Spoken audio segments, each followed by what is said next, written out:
each cell of sporogenous tissue is capable of giving rise to tetrad। मतलब क्या है, हमें पता चला कि स्पोरोजेनस सेल्स की स्पोरोजीनस टिश्यू, ठीक है, जो स्पोरोजेनस लाइक ये क्या है, स्पोरोजेनस टिश्यू है। मानो टिश्यू क्या होता है, बहुत सेल्स से जो मिलकर बना होता है उसे हम क्या कहते हैं, टिश्यू कहते हैं। तो स्पोरोजेनस टिश्यू की प्रत्येक cell, the each cell of sporogenous tissue की प्रत्येक cell is capable of giving rise to microspore tetrad. मतलब हर एक कोशिका के पास ये क्षमता है कि वो क्या करे, एक माइक्रोस्पोर टेट्राड बनाए।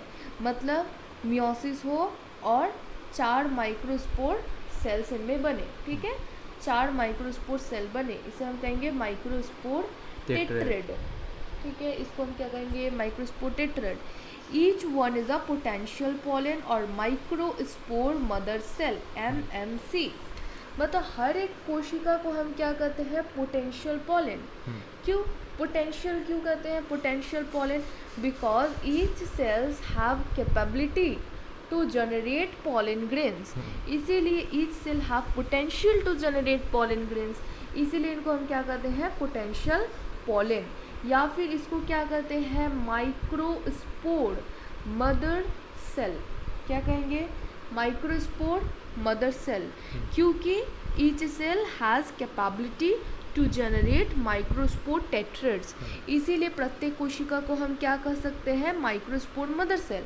तो एग्जाम में अगर क्वेश्चन आए कि स्पोरोजेनस टिश्यू के जो पोटेंशियल पॉलन या फिर माइक्रोस्पोर मदर सेल्स हैं, इनकी प्लॉइडी क्या है, तो ये डिप्लॉइड होंगे, 2n2n होंगे, ठीक है। प्लॉइडी माने, प्लॉइडी मीन्स क्रोमोजोमल कॉन्फ़िगरेशन, तो इनकी क्रोमोजोमल कॉन्फ़िगरेशन क्या होगी, 2n2n होगा, ठीक है, ये चीज़ हमें समझना है।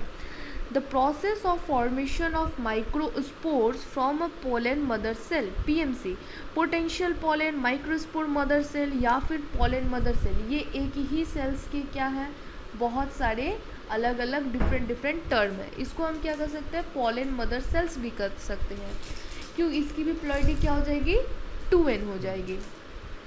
पोलन मदर सेल PMC, ठीक है, MMC, PMC।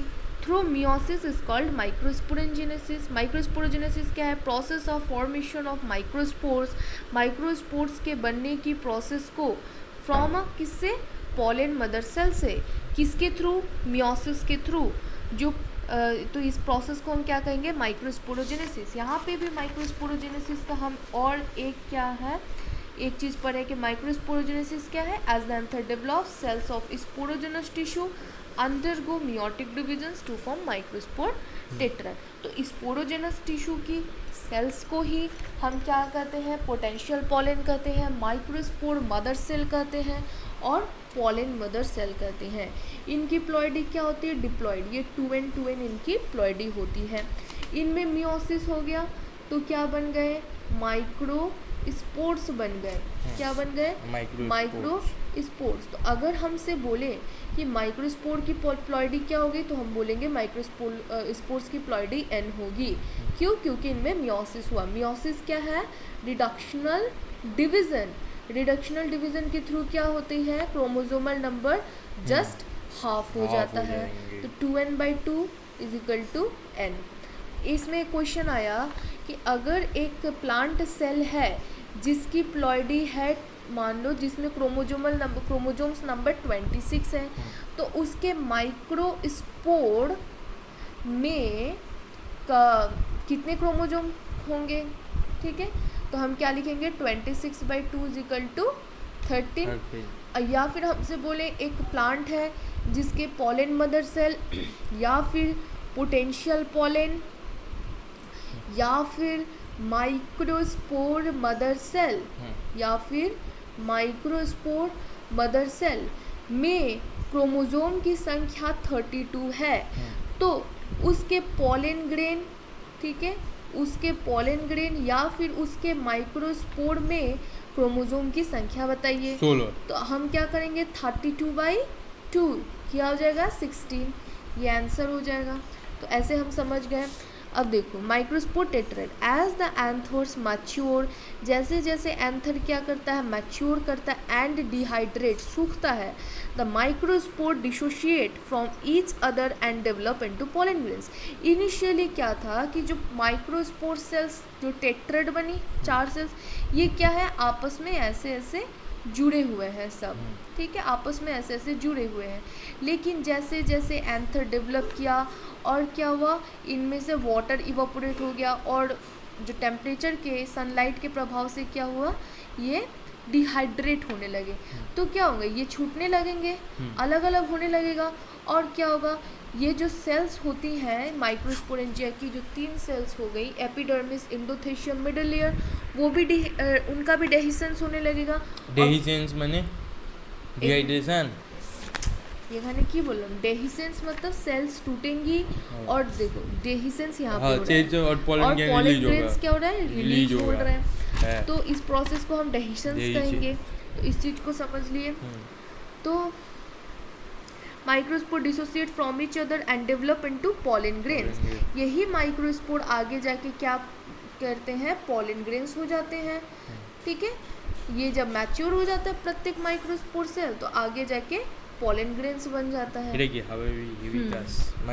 Pollen grains. Inside each microsporangium, several thousands of microspores or pollen grains are formed that are released with the dehiscence of anther।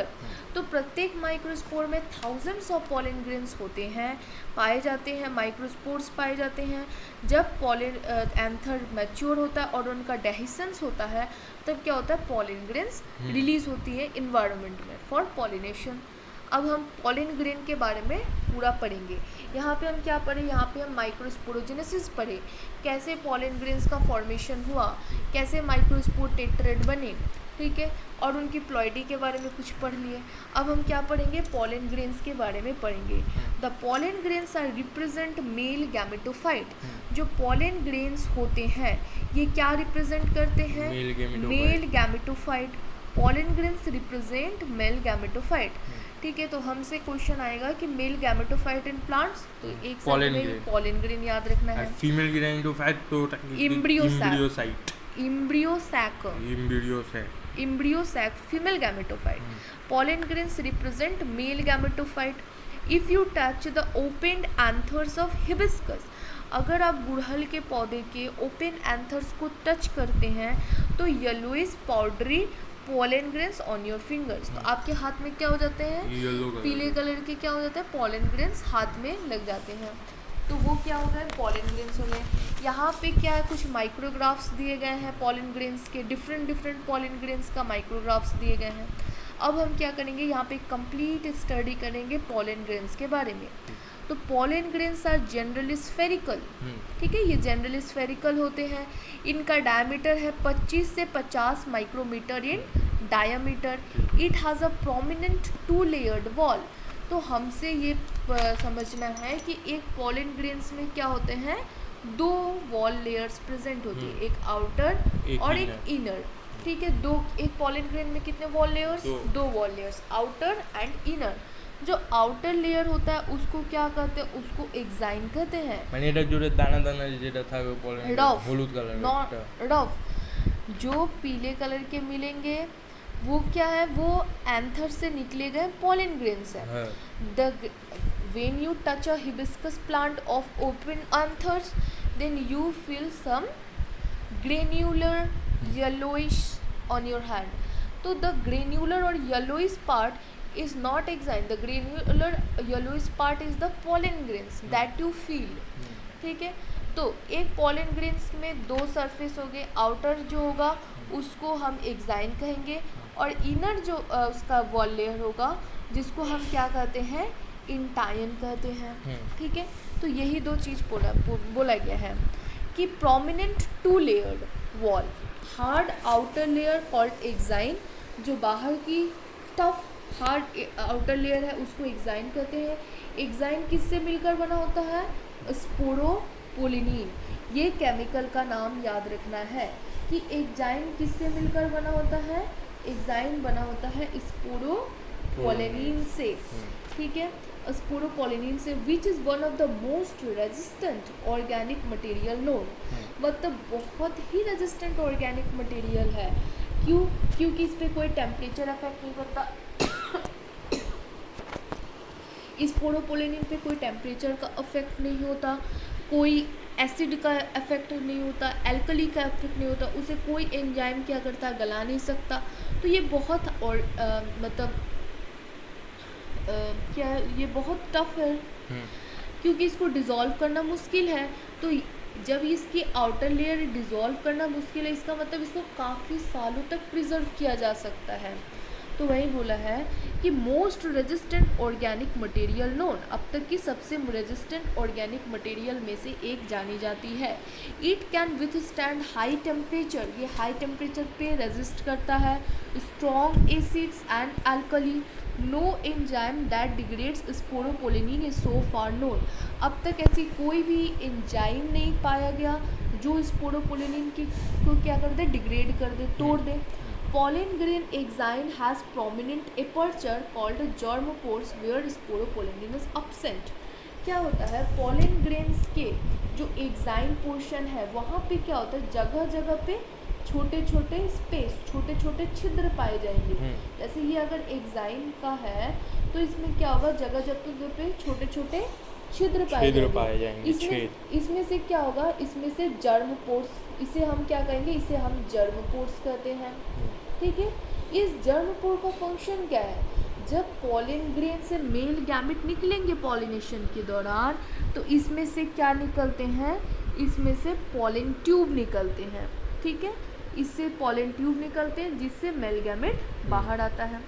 तो ये तो हमसे पूछा जाए कि जर्म पोर्स हमें पॉलिन ग्रेन्स के किस लेयर पे दिखेंगे, जर्म पोर्स हमें पॉलिन ग्रेन के एग्जाइम लेयर पे दिखेंगे, जहाँ पे एग्जाइम जर्म पोर्स पे क्या होता है, स्पोरोपोलिनिन एब्सेंट होता है क्योंकि ये एक स्पेस है।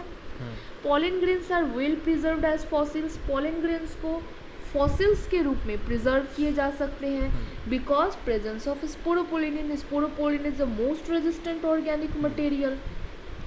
ठीक है, the inner wall of pollen grain is called intine. ठीक है, तो यहाँ से हमसे एक क्वेश्चन पूछा है, why do you think exine should be hard due to sporopollenin, what is the function of germ pore, germ pore का क्या फंक्शन है कि ड्यूरिंग जर्मिनेशन पॉलिन ट्यूब, उसमें से पॉलिन ट्यूब निकलती है जिसमें से क्या होता है, मेल गैमेट पास करता है ड्यू टू फर्टिलाइजेशन। फिर आगे हम पढ़ते हैं, the inner wall of pollen grain is called intine, pollen grain के इनर वॉल को, the inner wall of pollen grain is called intine, pollen grain के इनर वॉल को हम क्या कहते हैं, इंटाइन कहते हैं। आउटर एक्साइन हो गया, इनर इंटाइन हो गया। ठीक है, एक्सटर्नल याद रखना है, एक्साइन, इंटरनल तो इंटाइन। ठीक है, the inner wall of pollen grain is called intine, it is a thin, ये बहुत पतली कंटिन्यूअस लेयर है। कैसी लेयर है, कॉन्टिन्यूअस लेयर है। लेकिन आप देखिए कि एक्साइन एक कॉन्टिन्यूअस लेयर नहीं था, उसमें जगह जगह पे क्या था, स्पोरोपोलिनिन एब्सेंट था, जर्मपोर्स प्रेजेंट थे। लेकिन जो इंटाइन है वो एक कंटिन्यूअस लेयर है। और इंटाइन किससे मिलकर बना होता है, इंटाइन बना होता है सेल्यूलोज और पेक्टिन से, जबकि एक्साइन किससे बना था, स्पोरोपोलिनिन से बना था। तो इंटाइन का कॉम्पोजिशन याद रखना है कि इंटाइन सेल्यूलोज और पेक्टिन का बना होता है। Pollen grain is matured, it contains 2 cells, जब पॉलिन ग्रेन्स मैच्योर होती हैं तो एक पॉलिन ग्रेन्स में कितने सेल्स पाए जाते हैं, 2 सेल्स। ये 2 सेल्स कौन कौन से हैं, जो बड़ा वाला सेल्स है उसको हम क्या कहते हैं, उसको कहते हैं वेजिटेटिव सेल, और एक छोटा सेल है जिसको हम कहते हैं जेनरेटिव सेल। ये याद रखना है कि एक मैच्योर्ड पॉलिन ग्रेन जो होता है उसमें 2 सेल कंडीशन पाई जाती है। 2 सेल कौन कौन सी, एक सेल जिसको हम कहते हैं वेजिटेटिव सेल, एक सेल जिसको हम कहेंगे वेजिटेटिव सेल, और दूसरी सेल जिसको क्या कहा जाता है, जिसको कहा जाएगा जेनरेटिव सेल। जो वेजिटेटिव सेल होगा वो क्या होगा, बिगर, बड़ी होगी वेजिटेटिव सेल। ठीक है, वेजिटेटिव सेल जो होगी वो बड़ी होगी, और जेनरेटिव सेल क्या होगी, स्मॉल होगा। छोटी होगी जेनरेटिव सेल। तो यहाँ पे लिखा है कि vegetative cell is bigger, has abundant food reserve. ठीक है, तो ये सब भी याद रखना है कि वेजिटेटिव सेल जो होगी बिगर होगी, एबंडेंट फूड रिजर्व, इसमें फूड रिजर्व होगा एबंडेंट। और क्या याद रखना है, abundant food reserve and large irregularly shaped nucleus. और इसमें क्या होगी, इनकी न्यूक्लियस लार्ज होगा, इरेग्युलर न्यूक्लियस इसमें पाए जाएंगे। जैसे ये वेजिटेटिव सेल है, ये लार्ज है, इसकी न्यूक्लियस इरेग्युलर है,